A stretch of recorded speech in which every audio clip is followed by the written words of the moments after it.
ఓం శ్రీ మాత్రే నమః. సర్వమంగళ మాంగళ్యే శివే సర్వార్థ సాధికే శరణ్యే త్ర్యంబకే గౌరి నారాయణి నమోస్తుతే. కర్నూలు జిల్లా ఆదోని పట్టణంలో వెలసినటువంటి బంగారు బజారులో దాదాపు 160 సంవత్సరాలు చరిత్ర గల అతి పురాతన శ్రీ కాళికా కమాఠేశ్వర స్వామి దేవాలయంలో అయితే మనం ఉన్నాము. అయితే ఈ ఆలయ విశిష్టత గురించి పూర్తి వివరాలు మనకు తెలియజేయడానికి ఆలయ ధర్మకర్త అయ్యన్నాచార్య గారు మనతో పాటు ఉన్నారు. సరే, నమస్తే. ఓం శ్రీ మాత్రే నమః. ఎన్ని ఏళ్ల నుంచి ఇక్కడ అమ్మవారు సేవలు అందుకుంటున్నారు? అమ్మవారికి గుడి స్థాపించి 160 సంవత్సరాల పైన అయింది. అప్పటి నుండి కూడా జరుగుతుంది. ఈ మధ్యకాలంలో భక్తులు కొంచెం సహకరించడంతో ఈ 15 సంవత్సరాల్లో గుడి చాలా ఇంప్రూవ్మెంట్ అయింది.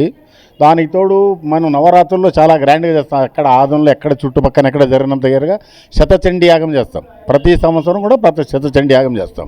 శతచండీ యాగం చేసేప్పటికీ మీరు 10 రోజులు కూడా ఖచ్చితంగా యాగము యజ్ఞము అన్నీ ఉంటుంది. సో ఈ యాగము కానీ ఈ యజ్ఞాలు ఎక్కడ ఎవరు చేయరు. ఇక్కడ మనమే యజ్ఞం చేసేది. ప్రతి 10 రోజులు యజ్ఞం చేయాలంటే మనమే. సో దాని తర్వాత ఇంకా మామూలుగా అన్నదానం పెడతాము. అందరికి పేదలకి అందరికి భోజనం అన్నదానం పెడతాము. మన వాళ్ళకి ప్రసాదం పంచుతాము. తర్వాత 9వ రోజు బలిదానం అయిపోతుంది. బలిదానం మహిషాసురమర్దిని కింద ఆ రోజు బలిదానం అయిపోతుంది. బలిదానం అయిన తర్వాత నెక్స్ట్ డే పొద్దున ఉదయం అమ్మవారికి అభిషేకాలు వచ్చేసిన తర్వాత సాయంత్రానికి అమ్మవారికి ఊరేగింపుగా రథోత్సవం జరుపుతాము. ఆదోని పరిసర ప్రాంతాల్లో కాళికామాత కొలువైనటువంటి ఏకైక దేవాలయం అని చెప్పుకోవచ్చా? ఓకే, తప్పకుండా. లేదు, దేవాలయం ఉండొచ్చు, కానీ పేరుగాంచి రథోత్సవం జరిపే దేవాలయం ఇది ఒకటే. అమ్మవారు మీ దృష్టిలో ఎటువంటి లీలలను ప్రదర్శించారు? మీరు అమ్మవారిని అంటే ఇక్కడ ఆలయ ఇన్ఛార్జ్గా మీరు కొనసాగుతున్నప్పటికీ ఎటువంటి అభివృద్ధి మీ జీవితంలో జరిగిందంటే? నేను మా పూజారులు వీళ్ళంతా మేము ఈ ఆలయం హ్యాండ్ ఓవర్ తీసుకున్నప్పటికీ మా పరిస్థితి కూడా అంతే. మనకు బాలేదని కాదు, ఇంతకన్నా తక్కువగానే ఉన్నాం ఈయన స్థితిలో. కానీ ఈ ఆలయాన్ని మేము ధర్మకర్తగా నిర్వహించడం మొదలుపెట్టిన తర్వాత అమ్మవారి దయ వల్ల మాకు సంసారం అంతా బాగైంది. మేమంతా బాగున్నాము. మా పిల్లలు కూడా అంతా అమెరికాలో ఉన్నారు. నేను కూడా అమ్మవారి సేవ చేయాలనే ఉద్దేశంతో మనస్ఫూర్తిగా సేవ చేస్తున్నాము. అమ్మవారు కూడా దానికి సరిగా మనకు సహకరించి తన లీలలో చూపిస్తూ అంటే మనకు బాగా వ్యాపారం కానీ అన్నీ కానీ వృద్ధి చెందుతుంటే దాని మీనింగ్ అమ్మదయనే. ఇంతవరకు లేనిది ఇప్పుడు నాకు 76 సంవత్సరాలు. ఇప్పుడు ఈ 11 ఏళ్ళు అంటే నాకు 65 ఏళ్ళ వరకు రాని ఇంప్రూవ్మెంట్స్ ఈరోజు వస్తున్నాయంటే అది అమ్మవారిదే. ఎందుకంటే నేను ఇప్పుడు 60 సంవత్సరాలు రాలేదు నాకు. ఇప్పుడు ఈ 11, 14, 15 సంవత్సరాలనే మంచి ఇంప్రూవ్మెంట్స్. సో అమ్మవారి దయతో మేమంతా బాగానే ఉన్నాము. అమ్మవారి చాలా మహాత్మాలు. కొలిచిన వారికి కొంగు బంగారం. ఎవరు ఏమని అడిగినా కాదనే క్వశ్చన్ ఉండదు. జగజ్జనని ఆమె, జగత్తుని సృష్టించింది ఆమె. జగత్తుకి ఆమెను మించిన తల్లి లేదు. ఆమె ఇవ్వంది ప్రపంచం లేదు. సృష్టికర్త ఆమె, లయకర్త ఆమె, అంతా ఆమె. మీకు బ్రహ్మ విష్ణువు మహేశ్వరు కూడా ఆమెను కొలచాల్సిందే. కాబట్టి అమ్మవారి అంటే అమ్మవారే. అమ్మవారికి మనం వేరే విధంగా ఏం అనుకోలేము. ఆమెను మీరు ఎంత కొలిస్తే మీకు అంత కొంగు బంగారుగా ఉంటే మిమ్మల్ని అన్నీ మీ కోరికలు నెరవేర్చి మిమ్మల్ని సదా కాపాడుతుంది ఆమె. అయితే సార్, ఆలయాన్ని అంటే ప్రతి సంవత్సరం జరిగే కార్యక్రమాలు ఎలా ఉన్నాయి ఇక్కడ? ప్రజల సహకారం ఎంత మేర మీకు ఫలించిందంట? స్వామి, ప్రజలంటే ఎవరి అభిప్రాయం వాళ్ళది, మనం కాదను. కాకపోతే అయినంతవరకు అందరూ సహకరిస్తూనే ఉన్నారు. సహకరించడం లేదని కాదు, అందరూ సహకరిస్తూనే ఉన్నారు. కొంతమంది కాదు, కొంతమంది కావచ్చు, లేదని కాదు. కానీ మనం ప్రతి సంవత్సరం ఏముంటుందంటే ఇక్కడ ఫస్ట్ ఒకసారి ఈశ్వరుని అమ్మవారి జయంతి జరుపుతాం. మాఘమాసంలో జరుగుతుంది అది. తర్వాత ఇంకొకటి దీనికి సంబంధించిన టెంపుల్ ఇంకొకటి అక్కడ ఉంది. కోటకాళమ్మ గుడి అని వీరభద్రుడి గుడి వెనకాల ఉంటుంది. ఆ గుడికి ఆమెకు ఆడ వైశాఖ శుద్ధ త్రయోదశి రోజు అక్కడ జయంతి జరుపుతాం.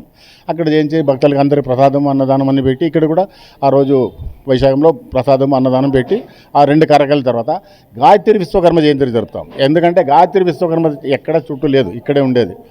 మనం విశ్వకర్మలంతా కలిసి గాయత్రి విశ్వకర్మ జయంతి చేసి ఆ రోజు అన్నదానం చేసి సాయంత్రానికి రథోత్సవం చెప్తాం.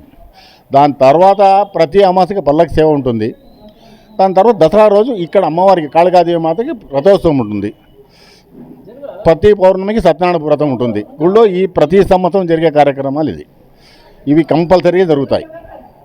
దసరా శరన్నవరాత్రులను పురస్కరించుకొని ఈ సంవత్సరంలో ఏర్పాట్లు ఏ విధంగా కొనసాగాయి? పండుగ రోజు ఎటువంటి సేవలు నిర్వహించబోతున్నారు? ఇప్పటి వరకు అన్ని సేవలు సరిగానే జరుగుతున్నాయి. రోజు ఇప్పుడు అదే అది పాంబెడు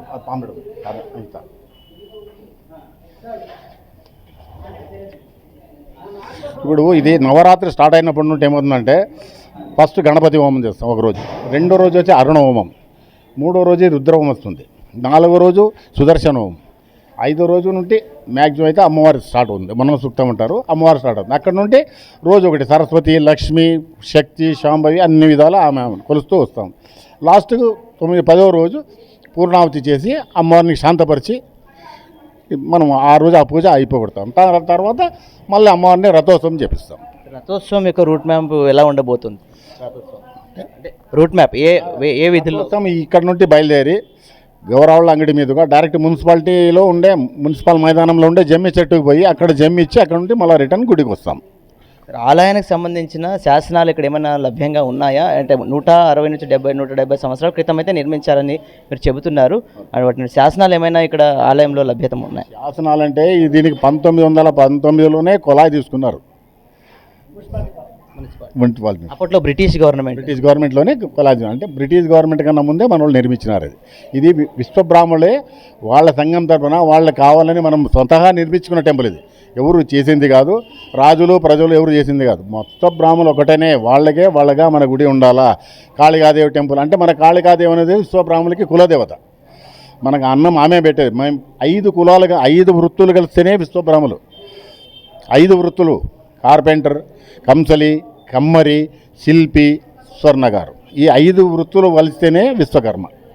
ఈ 5 వృత్తులు వేరే వాళ్ళు ఎవరు కాదు, కానీ మనకే చేస్తారు. కాబట్టి మనకు ఈమె కాళికాదేవి ఇంటి దేవత. ఆమెను కొలుస్తేనే మనకు ఇది. సో మన వాళ్ళంతా నిర్మించి మాకు ఈరోజు కొలుసుకునే భాగ్యాన్ని కల్పించిపోయినారు. ఆ పెద్దలకి నేను మనస్ఫూర్తిగా ధన్యవాదాలు తెలుపుతున్నాను. ఈ పరమాత్మ నిర్మించాడు ఆలయాన్ని. ఈ పండుగ సందర్భంగా ప్రజలకు ఏమైనా మీరు ఒక ఆలయ ధర్మకర్తగా ఏదైనా కోరుకోవాలనుకుంటున్నారా? ప్రజల తరపున లోక కళ్యాణార్థమే చేసేది మేము. లోక కళ్యాణార్థమే నీకు మాకు పాపనెట్లో కూడా ముందు ఫస్ట్ పైన అదే రాసేది, లోక కళ్యాణార్థమే శతచండీ యాగమని రాస్తాం. అంటే అంతా బాగుండాలని మేము మా ఒకటేనే కాదు, ఊరు మొత్తం బాగుండాలి, ప్రపంచం కూడా బాగుండాలి. రెండోది ఏమంటే రథోత్సవం కానీ ఊరేగింపులు జరుగుతాయంటే దాని మీనింగ్ ఏమంటే ఎప్పుడు అమ్మవారు కానీ స్వామివారు కానీ బయటికి వచ్చినారంటే ఇన్స్పెక్టర్ని చూస్తే దొంగలు పారిపోయినట్లు దేవుళ్ళు వచ్చిన తర్వాత ఈ దయ్యాలు, ప్రేత భూతాలు అన్నీ బయటికి వెళ్ళిపోతాయి. దానివల్ల మీకు అంత శుభం జరుగుతుంది. అవును, దానికి తోడు మీకు ఊర్లో సంచరణం వల్ల ఊరికి దృష్టి పడుతుంది, ఆమె దృష్టి ఊరు బాగుపడుతుంది, సస్యశ్యామలంగా ఉంటుంది, ప్రజలంతా బాగుంటారు. అది యాక్చువల్ పెద్దోళ్ళు అప్పటి నుండి చేసిన పద్ధతి. కానీ ఈరోజు మన వాళ్ళంతా అది మర్చిపోయి అది డీజే పెట్టి డ్యాన్స్ చేసి ఇవన్నీ కాదు. ఇది యాక్చువల్ ఏమంటే అమ్మవారికి సరిపెట్టేట్టు మీరు సన్నాయి మేళాలతో ఆడపిల్లలు కోలాటాలు ఆడించుకోండి, పిల్లల్ని డ్యాన్స్ చేయించుకోండి. కానీ ఎంతసేపు చేసినా మీరు సన్నాయి మేళాలతోనే ఉండాలి. అదే అమ్మవారికి ఇష్టం. అంతేగాని డ్రమ్స్ డీజే కొడతాము అది కాదు. అది ఎన్నో దశాబ్దాలుగా శతాబ్దాలుగా ఇక్కడ సేవలు అందిస్తున్న శ్రీ కాళికా మాత అమ్మవారి యొక్క సేవలు ఆయన ద్వారా జరగడం అనేది తన అదృష్టంగా భావిస్తున్నారని చెప్పేసి ఆలయ ధర్మకర్త అయ్యన్న ఆచార్య గారు అయితే తెలియజేశారు. అయితే సాంస్కృతిక కార్యక్రమాలు మన యొక్క కల్చర్ని మనం దృష్టిలో పెట్టుకొని ఇక్కడ డీజేలు పాశ్చాత్య సంస్కృతికి ఇక్కడితో తుద ముట్టించాలని చెప్పేసి ఆయన అయితే ప్రజలకు అయితేనేమి భక్తులకు గట్టిగా ఆకాంక్షించారు. Camera person Lakshmikant, Rajaranga, CR news, Shri Kalika Kamateshwara ఆలయం, ఆదోని.